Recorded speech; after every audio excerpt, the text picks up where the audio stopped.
Next, from Chicago, State Treasurer Mike Frerichs gives an address at the City Club of Chicago on a variety of issues, including life insurance companies that refuse to pay policies, state programs that provide college savings, and improving the state's credit rating. Later, he takes questions on federal regulatory rollback efforts affecting Illinois and what his office has done for minority women. This runs about 50 minutes. And I talked a lot last year in sports analogies, but I want to stop with the analogies for right now because it bothers me when people ask me who is winning the game in Springfield.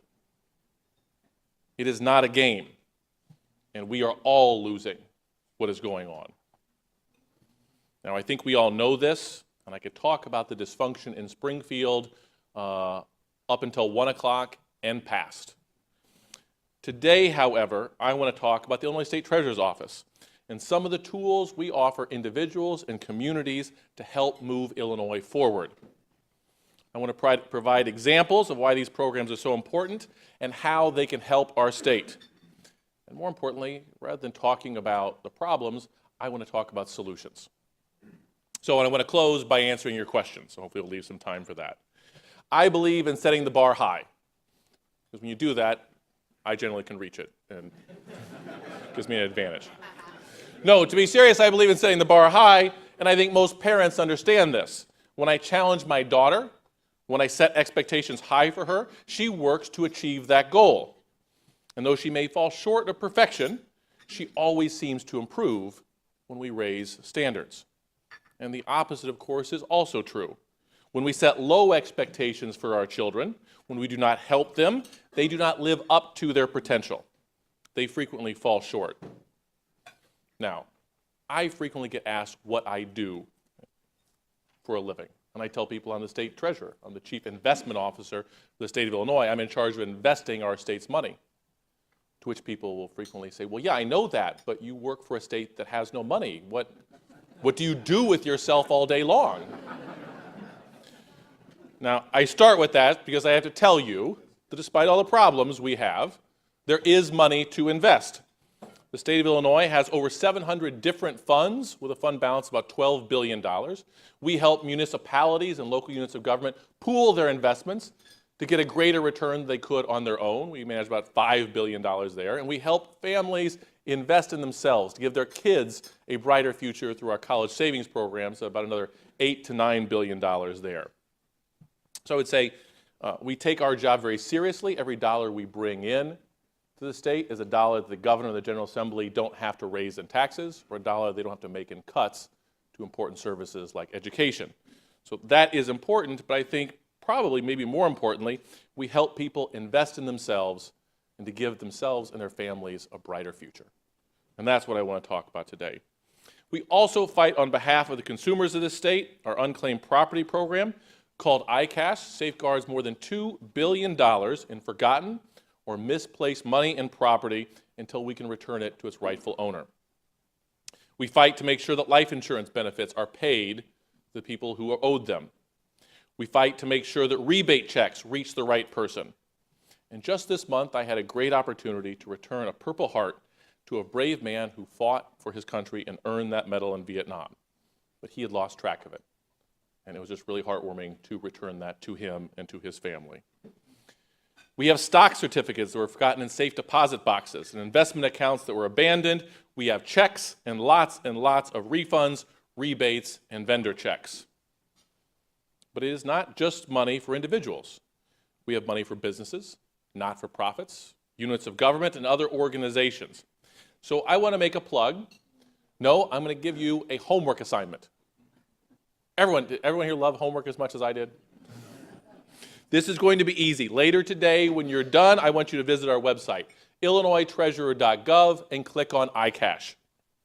I want you to check your name, check for your family members, your business, your nonprofit, your unit of government, whatever you want to check for, because we know that if we can get more money into your hands at a time when state government is not so good about paying vendors, or keeping promises made on contracts, we think it's very important that we get more money out into the community, circulating, hiring people, and it does a lot more good than it does sitting in my bank account in Springfield. So, your homework assignment, again, is to go to... Wow, you guys are all going to pass this test with flying colors. IllinoisTreasurer.gov, click on iCash, search. We'd love to get some money to you. We're actually working with the City Club to return some money to this esteemed organization. And Ed, I hope you can use some of that money to replenish your stock of coffee mugs. Now, not all of our unclaimed property is such a pleasant surprise, such as baseball cards or casino chips that people stash away in a safe deposit box. Last year, for those of you who were here, you might recall, I talked about unpaid life insurance policies. Unpaid life insurance policies, like other unclaimed property, are submitted to the Illinois Treasurer's office, or at least they should be. 2 years ago, when I was sworn in, I did what a lot of elected officials do. I asked a lot of questions, built a talented team, and then we audited the office. I wanted to know what I didn't know. When I learned that some life insurance companies were not paying death benefits when they knew that their customer had passed away, I was shocked. And then I just got plain angry. Let me be perfectly clear. There are a lot of life insurance companies that do it right. They treat their customers with respect, and they go the extra mile to pay life insurance benefits to the rightful beneficiaries. In fact, more than 20 of them work with our office and allow audits to make sure that they do not have unpaid life insurance policies on their books. Between 2011 and 2015, the Treasurer's Office identified more than $550 million. That is more than $500 million in unpaid benefits, and worked to return them to the proper heirs. But there are companies, thank you. But there are companies that acknowledge that these unpaid policies are baked into their business model. They contend that a robust effort to pay these death benefits would be detrimental to their bottom line. They argue that the onus of claiming benefits falls upon the beneficiary or heir regardless of circumstances. Forgive me, but I am unmoved by that argument. I have heard numerous stories that make my blood boil about people who did not get money that was owed to them. But I just want to highlight one of them here today. I'd like to introduce you to Lynn Soto. Lynn, could you stand or wave, people?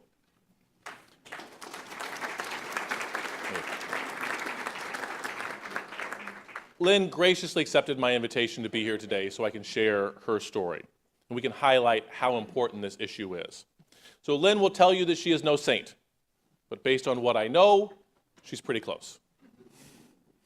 Lynn is a successful lawyer and the proud mother of 3 biological sons.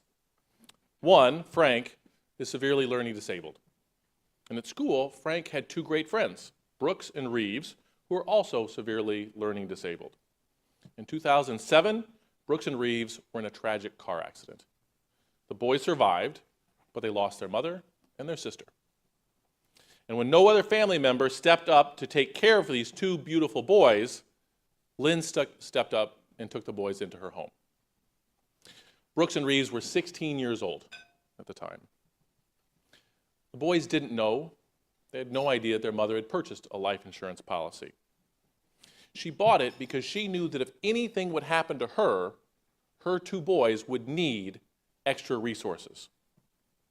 But when she died, her boys didn't receive 1 dime. Nearly 10 years later, we finally forced the company to pay out as the result of an audit. The same type of audit that found the more than $550 million, the more than $500 million that should have been paid out to Illinois citizens. The same audits that some life insurance companies say are unnecessary. The same companies that are suing to block such audits and say they have no obligation to pay if the beneficiaries don't initiate the paperwork. They would blame 16-year-old orphans with severe learning disabilities for not claiming what their mother paid for, what she knew they would need. Once that money was turned over to our office, we took a closer look. And it's not like it was impossible to find them. After a bit of research by staff, Nothing fancy, primarily using Google, we found a police report, which led us to telephone numbers, which led us to Lynn and her family. Almost a decade after that accident, after money should have been paid to those two young boys, we were able to fulfill their mother's wishes. This shouldn't happen. It should not take that long to keep a promise made when selling a life insurance policy. Lynn, I want to thank you for letting us share this story here today. We really appreciate your effort.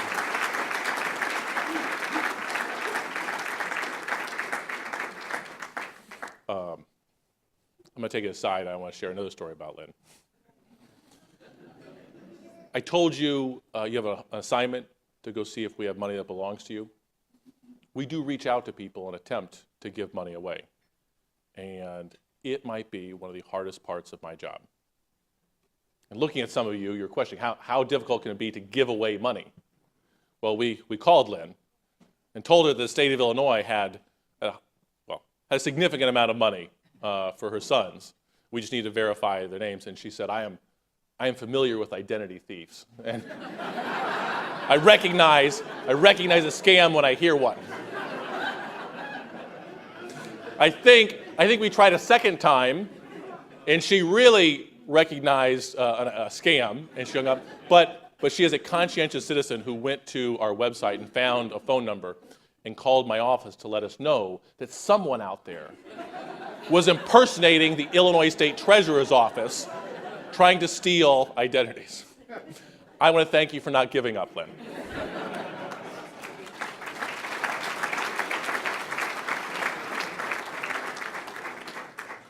So my office has taken steps to make sure that beneficiaries of life insurance policies will be paid in a more timely fashion.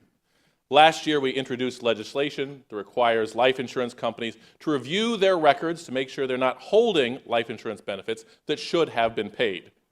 And publicly, it had strong bipartisan support. Privately, an army of insurance industry lobbyists fought me at every turn. To build support for this issue, I traveled around the state and I told stories like Lynn's. We brought this story directly to people's doorsteps. We built enough bipartisan momentum and changed enough minds that legislation was passed and eventually signed into law by the governor. Going forward, life insurance companies must use Social Security records to confirm that they are not holding on to money that should be paid for and that was intended for beneficiaries. And now it's time for that next step. Legislation introduced this year would require life insurance companies to look backward. It would require companies to look back 20 years to 1996 to ensure that they're not sitting on life insurance benefits that should have been paid. And yes, again, this is a lobbyist employment bill. Some people involved in legislation know what I'm talking about. Simply, this year's legislation will require, maybe there's a lobbyist here who wants to sign up for some of that money going around. This year's legislation will require life insurance insurers to specifically identify any policies that were in effect at the time of death and to notify beneficiaries if they have not already been paid. I just think this is the right thing to do.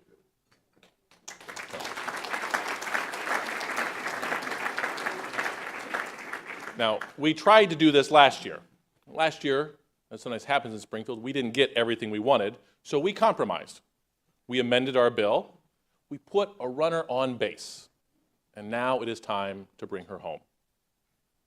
So just one more word about unclaimed property. Any program with more than $2 billion in assets should have a robust system in place to make sure the right people receive the right money.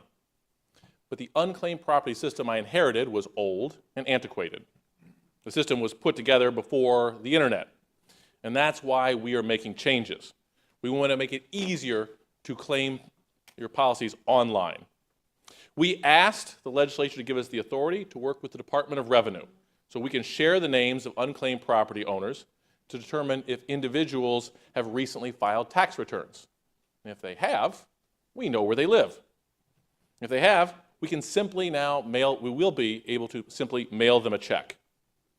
The point is, we must always be looking for ways to improve how we serve the people of Illinois.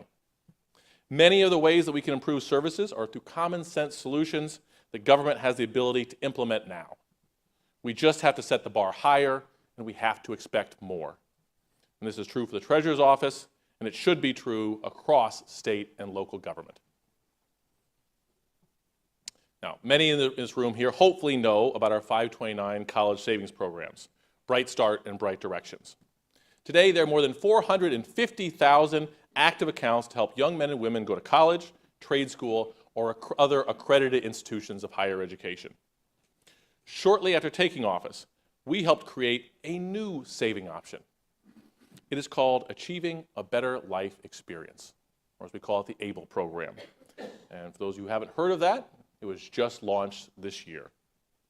We know that there are families out there that have different concerns for their children, but they also want to give their children a bright future. ABLE will work an awful lot like a college savings program. It creates opportunities for families to invest or save their own money for their own family members who have blindness or a disability.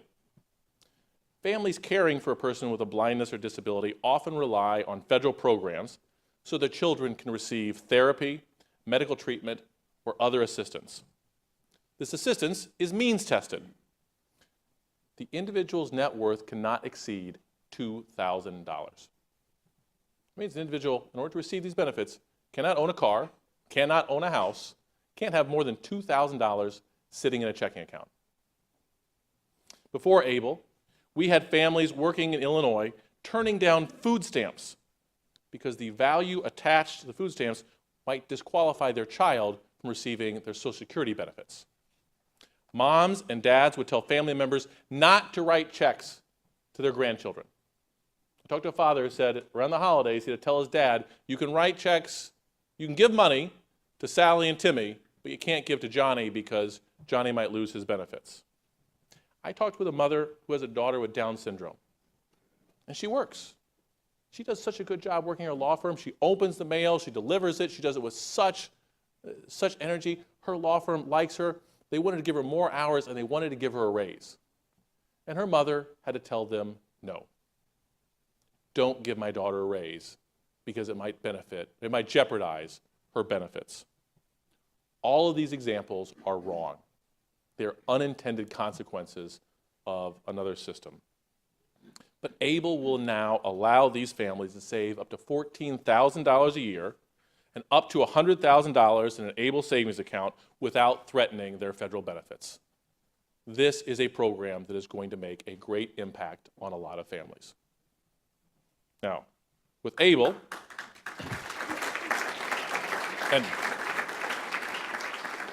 and Skinny gave me a nice shout out. I want to thank him very much for the work he has done for decades with the Special Olympics community. We're very much looking forward to partnering with them to help get the word out of how this new program can help transform people's lives. For the first time, parents will actually be able to put something aside to give their kid a brighter future. We will no longer have examples of parents who write their disabled child out of their will in order to maintain the disability payments they depend upon. So, I was very excited. There are a lot of investment managers out there who have come and talked to me about working with the Treasurer's Office on our college savings plans. And so, I was excited to tell them about this new opportunity. And the response from many of them, when I asked if they'd like to work with the state of Illinois, was no thanks. No, I was surprised. You know, they really didn't want to bid, said it couldn't happen. And what we could have done, they said they could set up an investment program for these families. They said if we had similar fees to our college savings, they couldn't make money off it. You see, I told you we had 450,000 college savings accounts. We anticipate in Illinois about 36,000 ABLE accounts in the next 5 years. The size, the economy of scale wasn't there. So they said it simply wasn't going to work. The numbers weren't going to add up. Now, at this point, I could have blamed the investment managers. I could have called them out. I could have made excuses and said, can't be done.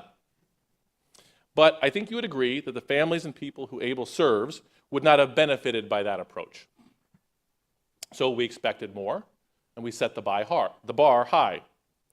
Illinois is a big state, and we knew that if we couldn't make this work, other states might have similar problems, and so we called around. We reached out to other states, not just in the Midwest, but across the country. We invited other states to a summit in Chicago to talk about how we get this program up and running. And we didn't just limit it to blue states. We worked with states and treasurers who have worldviews that are completely different than mine, such as the Kansas State Treasurer. You might know the Kansas State Treasurer because he just ran for Congress in a special election. And I can tell you, we don't agree on a lot of political issues. But we were able to work together to create a program that leverages the private sector to help families help themselves. And because we didn't give up, because we didn't point fingers, today we have a 15-state partnership that can help as many as 500,000 families in the next 5 years.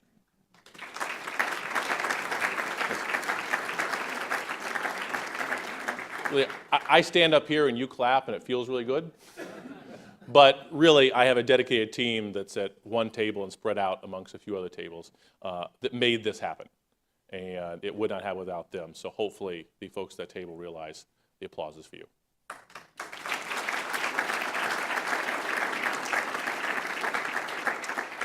So those states in the National ABLE Alliance have a combined population of more than 81 million people.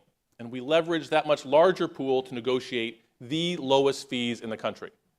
I know it is fashionable now amongst politicians to talk about how you're the best, the greatest, it's the most wonderful thing ever, the biggest. But this is a verifiable fact. We have the lowest fees in the country. And better still, we are poised to grow this group with active negotiations occurring with other states that will drive down costs even further. When we get more states to join, we get to negotiate prices lower. We could have not achieved this without setting a high bar for the program. We looked past partisanship and built alliances with some unlikely partners who agreed that we should expect more from government. Now, the ABLE program is an example of states acting as incubators of ideas and working together to address a challenge and to find a solution. And this is what government should be: seeing a need, crafting a solution, and creating a tool that individuals and families can use to better themselves and those around them. Families that are your relatives, your friends, and your neighbors. Families such as Katie Driscoll and her daughter Grace, who have joined me here today. Katie and Grace is adorable. Grace, can you stand on your chair and wave to everybody? All right.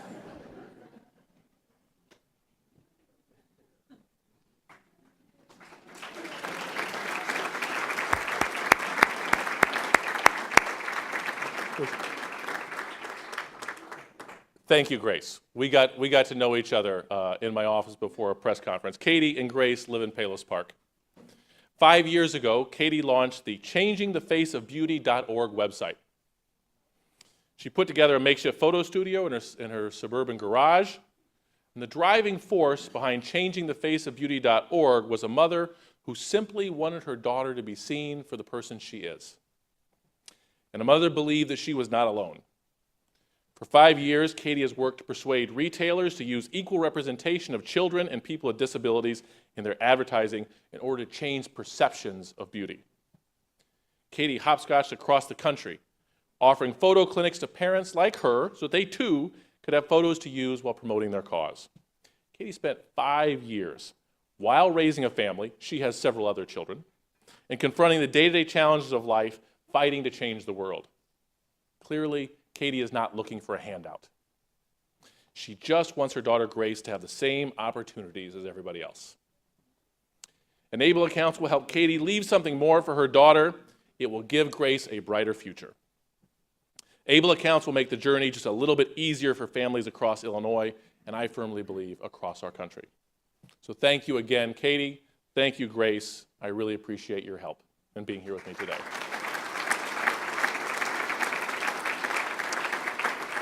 So, the Treasurer's Office has other programs I want to touch upon briefly, so we leave some time for question and answers, because we will have more improvements to announce later this year. Our college savings program continues to grow. Last year, some of you may recall, we renegotiated fees in our Bright Directions portfolio. We went on to be recognized as one of the 2 best advisor-sold programs in the country. we actually, from Morningstar rating agencies, got a credit upgrade. Should probably say that again. Illinois, a credit upgrade. I know some of you are questioning. You haven't heard those words together, stringing in a sentence for a while, but it happened. And this year, we expect more changes, positive changes, some common sense changes to our Bright Start and our Bright Directions programs. At a time when uncertainty hangs upon us, we need to encourage our residents that college is within reach and that we can make saving for college more affordable. We will continue to fight to let families keep more of their money for school, for education, by lowering fees paid to investment managers. This year is the end of a 10-year contract for our Bright Start program, and we've already put out for a competitive bid. We'll be announcing the winner and program improvements later this summer. Many of you know that the Secure Choice Retirement Savings Program that my office is working on. It's an attempt to address the retirement savings crisis in this country.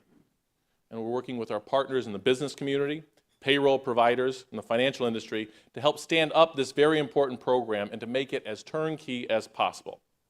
We expect a phased-in approach beginning next year, and I look forward to discussing our progress at my next City Club speech. But let's talk briefly about credit ratings, interest rates, and what might come next. I think as I was standing out in the lobby, everyone expected me to be talking about those things, so let's talk about them. As a state, our credit rating is bad. You all know this. You didn't come here to learn this. This is not news. Earlier this year, you may remember that the credit houses hinted Illinois could drop to junk bond status if the May legislative adjournment date comes and goes without a complete budget. And just this week, Moody's announced it will review 7 public colleges and universities in Illinois for a potential credit downgrade because the state has gone nearly 2 years without a thoughtful, complete spending plan. The penchant to demonize personalities instead of finding compromise threatens irreparable damage to our state. The willingness to watch our higher education system teeter on the brink will do more than undermine our economy for the next few years. It will provide harm to the next generation. We need a budget agreement. Now, I don't want to end on a down note. It's not a great way to leave a speech.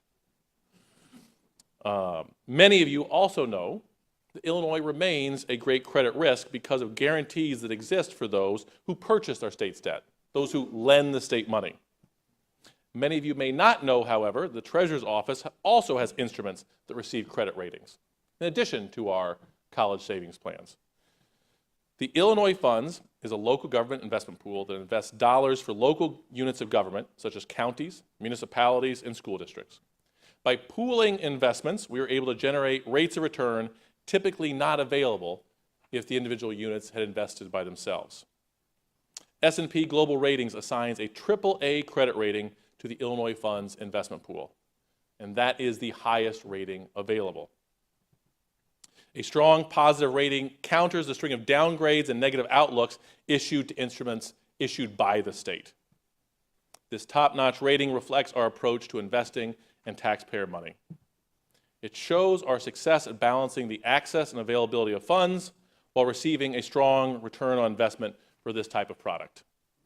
And I point this out to show you that a good credit rating is possible when people put politics aside and come to an agreement on strategies that are best for the state of Illinois. With that said, I want to thank you for coming here today and thank you for your interest in our state and treasurer's office. As we're ready for the question and answer, I want to talk about a few takeaways from today. First takeaway is our life insurance conversation. When we came into office, we identified a problem, we identified a solution, and identified a way to implement that solution. In doing so, we knew that the solution was not everything that we wanted, nor was everything that our opponents wanted. However, the solution implementation was the result of honest compromise and included the acknowledgement that we thought more needed to be done. We said we planned to do more in 2017, and today we are doing just that. We are working with all involved to secure that next win for the people of this state.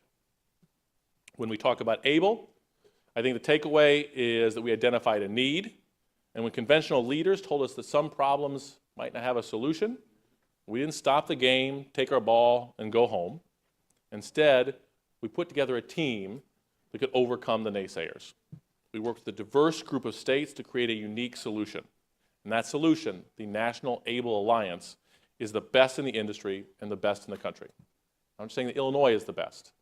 Illinois has the best program, as does Iowa, as does Minnesota, as does Rhode Island and New Jersey and North Carolina, as does Kansas, Arizona, Nevada, Montana, and Alaska. We all have the best program, and we got that by working together. So the solution really will be the best in the country, and I believe, like the Cubs, it has a very bright future ahead of it. World Series championships are not won in one game or by one individual. They are built by a team and by steady dedication. They advance from one at-bat to the next, one game at a time. That is how we succeed, and that is how we will grow the state of Illinois, by putting together small victories. I want to thank you for your time and attention, and thank you for joining me here at the Great City Club. And Ed, this is a final, actual ending of my speech.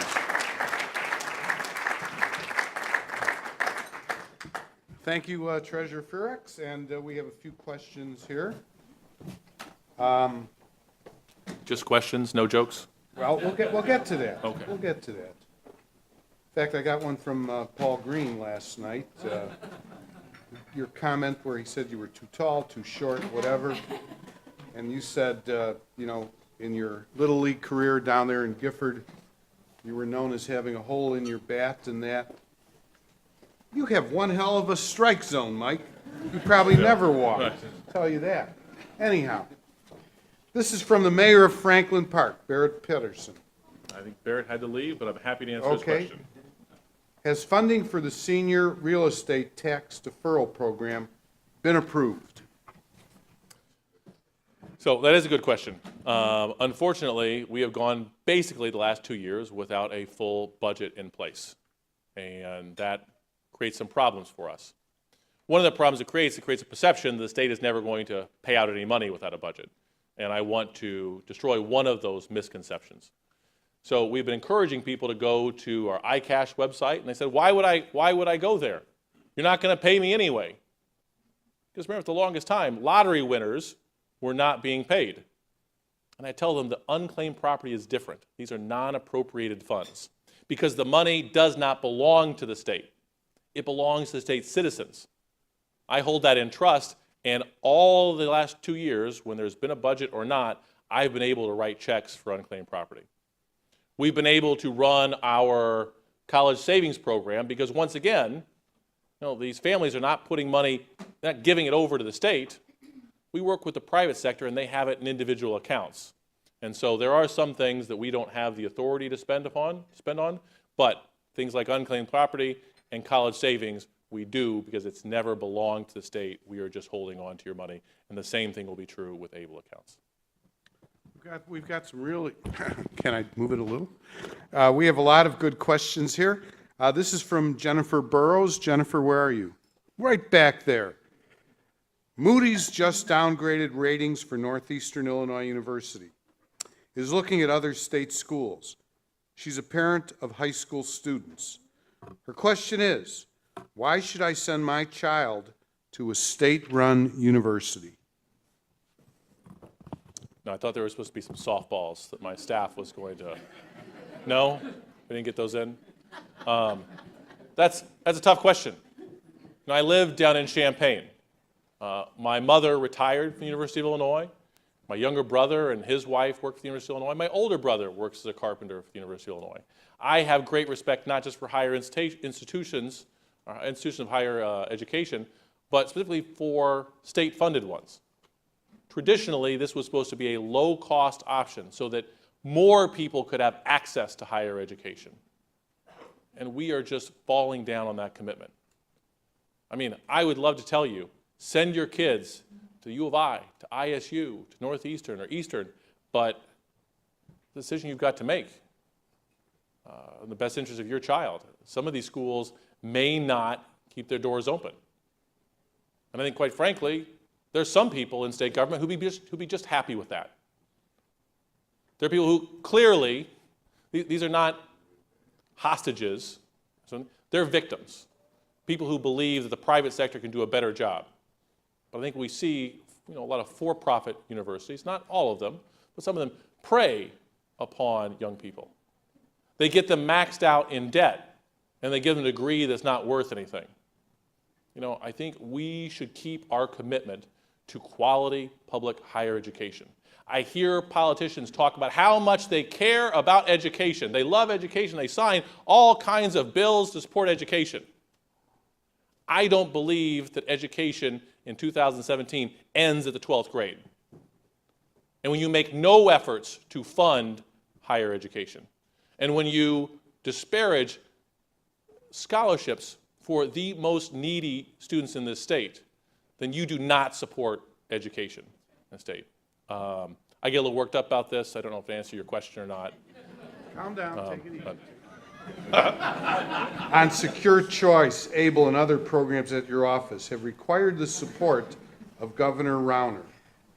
Has he been a good partner on those initiatives? I'm not sure that's the softball I was expecting when you said that. It's a curveball. So let's see, with ABLE, not too much. I mean, people ask me what it's like to work with the governor. And I say, I don't do it very much. And they say, oh, he doesn't want to work with you. And I said, well, we take, if you can imagine all the responsibility of the state government as a big pie. You know, the governor has a large piece of that pie. The treasurer has a much smaller piece, and the comptroller does, and the attorney general does. And so with much of my responsibilities, we don't have to work with the governor. He has his responsibilities. I have given him my advice on what he should do. He has taken none of it. He hasn't really returned the favor by giving advice to me. So no, we don't have to work too much. With secure choice, the governor does get to make appointments to our board, and there I think we initially ran into some trust issues, and it probably slowed down the implementation of a program that's going to help, we think, 1.2 million people. But as I said earlier, and this is something my staff, we like to talk about, it is very easy to point fingers. It's very easy to make excuses. It's very easy to stand up in front of a microphone and blame someone else. But I think we've seen in 2 years, running television commercials and standing in front of microphones blaming other people hasn't really moved the state forward. And so, in this case, we sat down with his appointees and we took the time to build up trust. It is very easy to lose trust. You can do that in a hurry. You get caught in an obvious lie and you lose trust. It takes a while to build it back up. And that we have spent time on. I think we have that trust now, and we are working together to implement a program that is going to help provide a brighter future for a lot of people in the state so they can actually enjoy their golden years. Great. Okay, continuing with these questions. This is from Dr. Teresa Garate with the Annixter Center. Teresa, where are you, doctor? Right down here in front. As a minority woman, she'd like to know what you've done for minority women in Illinois. Great. That's a great question. I could have talked about that for a while in my speech, but they limit me to around 20 to 25 minutes. You know, when I came in, after having campaigned around this state, one of the best things about running statewide is it forces you to go all around the state, to go all around the city. And you see what a truly vast and diverse state we have. And then you come into the treasurer's office, and the office doesn't really reflect that diversity. And you look at the financial institutions we work with, and they don't always reflect the diversity I just saw on the campaign trail. And so we made changes in our office and brought in very competent people who reflected the diversity of the state, and we sacrificed nothing in doing that. We really brought in the best people. And then we looked at some of the companies we worked with, broker-dealers. When I first came in, about 1.4% of our assets that went through broker and dealers went through MWVD firms, minority, women, veteran, disabled firms. 1.4%. After a year being in office, because we made it a priority in my office, 60%, 60%, not 60% went through MWVD firms. They said they couldn't be found, they didn't exist. You know, with a little bit of effort, we found them. We invited them into play in the game, and they were ready to. They had to perform, and they have. And then our next step is we look at some of the companies we invest in. My primary responsibility in investment is to get a good rate of return. Now, there are companies out there, like McKinsey has done a study of 366 companies that found that companies with more diverse boards of directors outperform the median in their industry. And why is that? I find in my office when you get more people sitting around a table from more backgrounds with different ideas, you tend to be able to respond to a diverse base of customers.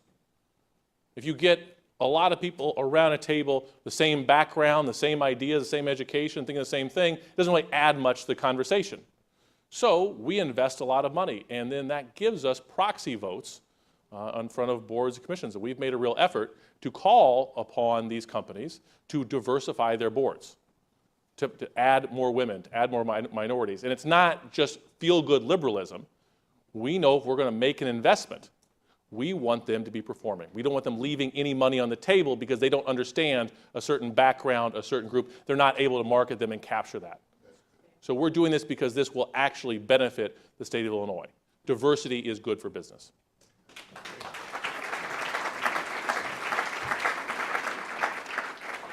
Some incredibly good answers and some incredibly good questions. Thank everybody. This is from Dave Marzell, the Center for Economic Progress. David, where are you? Right in front of you. Right 3 down tables this back. 50-yard line here, okay. Please highlight some examples of federal regulatory rollback efforts that could have a negative financial impact on Illinois residents. And what are you doing in response?